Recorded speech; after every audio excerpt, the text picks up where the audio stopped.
Imagine this. France, the land of romance, fine wine, and endless baguettes, is quietly slipping into a population abyss that could reshape Europe forever. Stick around, because what I'm about to reveal might just blow your mind about the future of the world economy. If you're loving this kind of eye-opening insight, hit that subscribe button right now to never miss out on the real stories behind global shifts. And drop a comment below, letting me know which country's demographics you want me to dive into next. Your input shapes what we cover here. All right, let's jump right in. Fresh data, straight from French statisticians, has dropped a bombshell, showing that for the first time, the country is recording more deaths than births, marking a pivotal turn in its demographic journey that echoes across the globe. This isn't some overnight catastrophe, but it's the unmistakable signal of a slow-burning crisis that's been building for years. And France, once boasting the highest birth rates in Europe thanks to its aggressive family-friendly policies like generous parental leave, child allowances, and subsidized childcare, has now joined the ranks of nations facing inevitable population shrinkage. Think about it. Every advanced economy except the United States and New Zealand is now staring down this barrel, where the natural balance tips toward decline, forcing societies to rethink everything from workforce sustainability to pension systems and even national identity. Take Germany as a prime case study. They've been navigating this territory since the early 1970s, back when bell-bottoms were in fashion and the Cold War was raging, giving them a half-century head start on adapting to fewer births than burials. For Germany, this meant a gradual hollowing out of their younger generations, with barely any folks under 20 for the past 3 decades, shifting their economic engine almost entirely toward high-productivity exports driven by a mature, skilled labor force rather than domestic consumption. You see, true consumer-driven growth thrives on a bulging population in that prime 20 to 50 age bracket. These are the spenders, the home buyers, the innovators who fuel retail booms and service industries. But Germany pivoted to selling cars, machinery, and chemicals to the world instead, buying themselves time while the global youth bulge provided eager markets. Now, fast forward to France today, they've still got a solid cohort in that spending sweet spot, so don't expect immediate economic Armageddon. In fact, they've got maybe 2, 3, or even 4 decades before the real pinch sets in, allowing them to evolve in whatever post-globalization world emerges, perhaps leaning into their strengths in luxury goods, tourism, and nuclear energy to cushion the blow. But here's where it gets tricky for latecomers like France and even the US. Germany aged out during an era when the planet was teeming with young, emerging economies hungry for imports, from booming Asia to Latin America, creating a perfect storm for export-led stability. Contrast that with now. We're in a phase where even developing nations like Chile, Colombia, Thailand, and a slew of others have already crossed this demographic threshold, meaning the global pool of young consumers is drying up faster than a desert oasis, making it exponentially harder to export your way out of trouble, because who's left to buy all those goods if everyone's populations are graying and shrinking? For the United States, projections paint a similar picture. We're barreling toward France's current milestone in roughly 5 years, with successively smaller generations stacking up since the 1990s.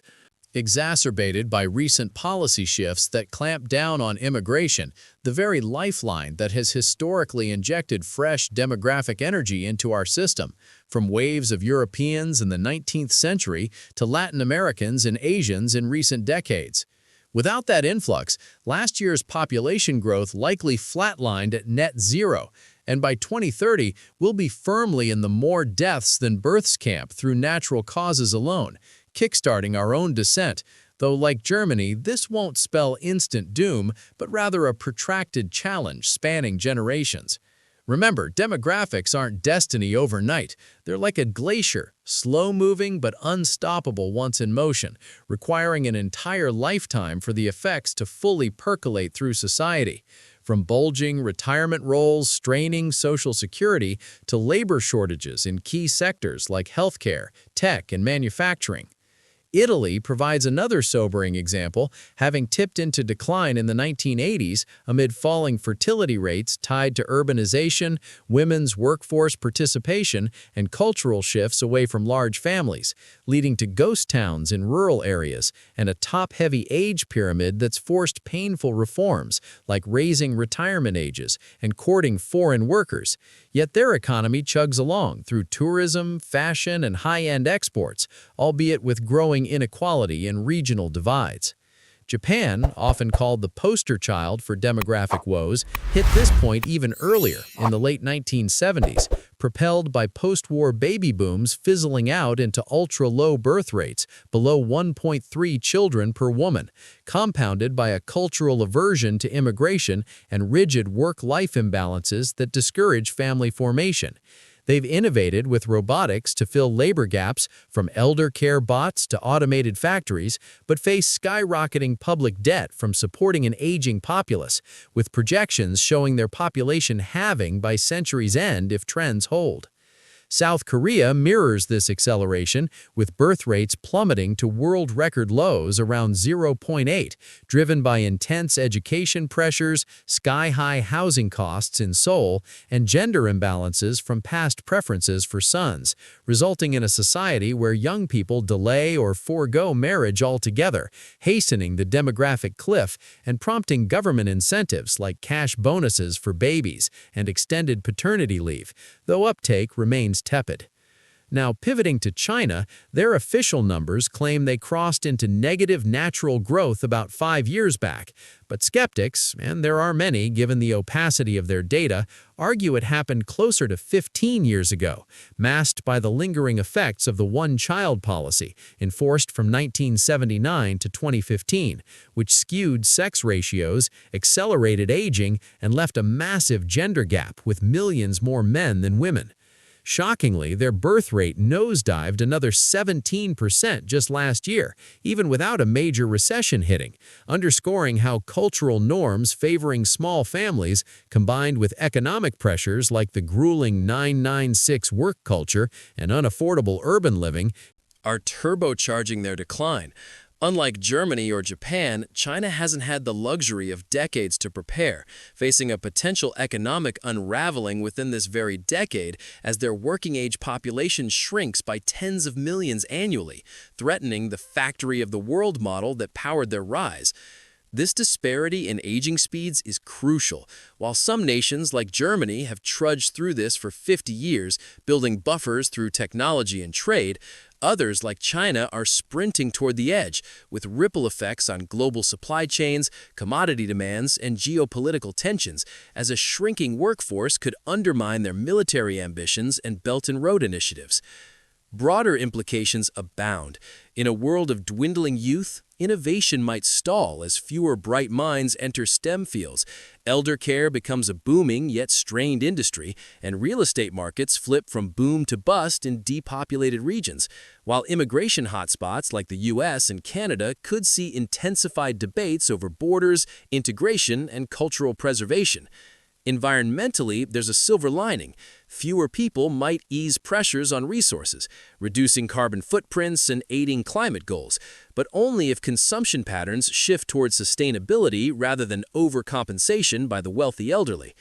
Politically, aging societies often tilt conservative, prioritizing stability over risk, potentially slowing social progress on issues like gender equality or LGBTQ rights, though France's progressive bent might buck that trend with continued emphasis on work-life balance and family support.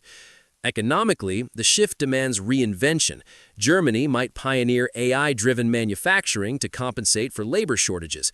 France could double down on cultural exports like film and fashion to attract global talent. And the US might leverage its diverse immigrant heritage to sustain growth, provided policies evolve beyond restrictionism. Historical precedents offer lessons too. The Roman Empire's decline was partly demographic, with falling birth rates among elites leading to reliance on barbarian mercenaries, while medieval Europe rebounded post-Black Death through labor-saving innovations like the heavy plow, suggesting that crises can spur ingenuity. In modern terms, Sweden's model of gender-equal policies has kept fertility rates higher than peers, around 1.7, by promoting shared parenting and affordable daycare, a blueprint France might amplify with even bolder incentives like tax breaks for third children or urban planning for family-sized homes. Meanwhile, Israel's pro-natalist culture, blending religious values with state support, maintains rates above 3.0, despite high costs, hinting at how societal norms interplay with policy. For the U.S., embracing migration isn't just pragmatic, it's historical. From the Irish fleeing famine to Vietnamese refugees post-war, each wave revitalizing cities and economies, so reversing anti-immigrant stances could extend our demographic runway. Globally, this convergence of declines spells the end of endless growth paradigms, pushing towards circular economies, automation, and perhaps universal basic income to redistribute wealth in low-consumption societies. Yet optimism persists. Advancements in biotech could extend healthy lifespans, easing elder burdens, while cultural shifts toward valuing family amid climate awareness might reverse fertility slumps.